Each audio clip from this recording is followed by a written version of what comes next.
बसंत पंचमी है, उस दिन की बहुत बहुत शुभकामनाएं, बहुत बहुत बधाई। और उसी दिन यज्ञ प्रारंभ होगा और 5 फरवरी को माघी पूर्णिमा है, उस दिन पूर्णाहुति है। तो आप लोग सभी सादर आमंत्रित हैं, सभी इसी यज्ञ में आए।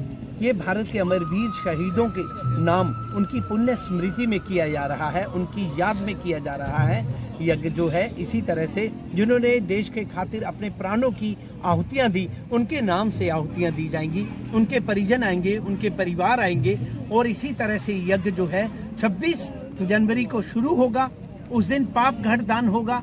दूसरे दिन कलश यात्रा होगी। आप लोगों को कलश यात्रा के लिए सादर आमंत्रित करता हूं। ज्यादा से ज्यादा श्रद्धालु आए, माताएं, बहनें, भाई, बंधु, बच्चे सभी सादर आमंत्रित हैं, सभी लोग आए। और इस तरह से जो शोभा यात्रा हो निकलेगी, कलश यात्रा, जल यात्रा, उसमें सभी लोग सम्मिलित हों और यहाँ से बाजे गाजे के साथ कीर्तन करते हुए, भगवान का नाम सिमरन करते हुए बसंतर में जाकर के वहां से जल लेकर के वापिस आएंगे यज्ञशाला में।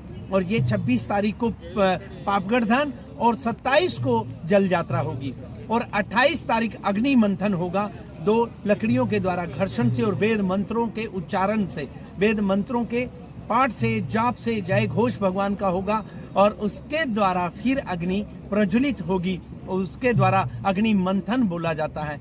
फिर यज्ञ नारायण के भगवान के जो यहाँ पे 108 हवन कुंड बने हुए हैं, उसी हवन कुंडों में 108 हवन कुंडों में अग्नि वहां पे स्थापना करके और हवन शुभारंभ होगा।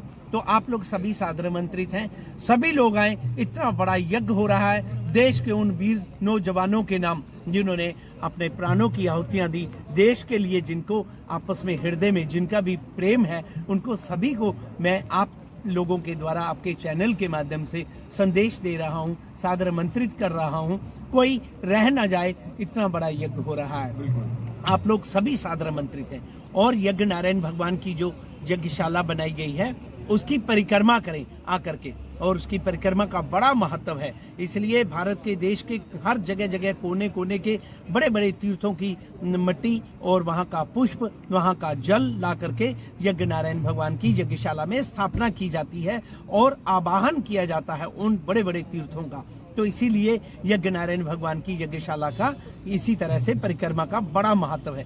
तो आप लोग सभी सादर आमंत्रित हैं, सभी लोग आए। बोलो यज्ञ नारायण भगवान की जय। महाराज जी, 2 चीजें आपसे जानना चाहूंगा। एक तो आप अपने जो है वो तमाम श्रद्धालुओं को ये संदेश दे दें कि किस जगह पर ये यज्ञ होने जा रहा है, और उसी के साथ मैं पूछना चाहता हूँ इस यज्ञशाला को लेकर यहाँ पर शिखर पर तिरंगा झंडा लगाया गया है, तस्वीरें शहीदों की लगाई गई, इसके बारे में भी बताएं। हाँ, ये यज्ञशाला में 108 हवन कुंड है और अभी आप देख रहे हैं कि यज्ञशाला के शिखर के ऊपर हमारा जो आन बान शान, हमारे भारत का गौरव है तिरंगा, जिसे साधु संत महात्मा गंगा जमुना सरस्वती का रूप बोलते हैं, नाम बोलते हैं।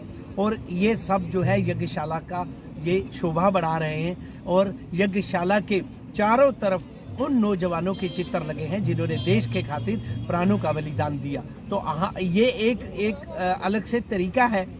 एक तो धार्मिक रूप भी दिया जाता है और देश प्रेम की भी भावना है। सभी को, देशवासियों को और यहाँ के क्षेत्रवासियों को, सभी को सादर आमंत्रित करते हैं कि सभी लोग आएं और दर्शन करें। उन नौजवानों के चित्रों को देखते हुए मन में उत्साह होता है। और जो हमारे आज बॉर्डर पे हमारे जितने नौजवान तैनात हैं, उनकी ताकत के लिए, उनके बल के लिए यहाँ पे प्रार्थना की जाती है कि उनकी शक्ति बनी रहे, उनका मन जो है बलवान बना रहे और वो स्वस्थ रहें, अपने देश की रक्षा के लिए तैनात रहें। तो यहाँ से प्रार्थना की जाती है, सुखी बसे संसार सब, दुखिया रहे न कोई, यह अभिलाषा मेरी है, भगवान पूरी हुई। बोलो यज्ञ नारायण भगवान। और आप ये भी बता दीजिए कि किस जगह पर ये यज्ञ होने जा रहा है। ये यज्ञ जो है सांबा, धर्म नगरी सांबा में जगन्नाथ भगवान का जो मंदिर है बुधवानी में, यहाँ पर आप लोगों को आना है। बुधवानी में, धर्म नगरी सांबा में जगन्नाथ भगवान का जो मंदिर है बिल्कुल हाईवे पे है, सटा हुआ है, तो कोई ज्यादा दूर नहीं है। तो यहाँ पे बुधवानी जो जगह है, यहाँ भगवान जगन्नाथ जी का ग्राउंड है बहुत बड़ा, और यहाँ पे यज्ञशाला बनाई गई है। आप लोग सादर आमंत्रित हैं।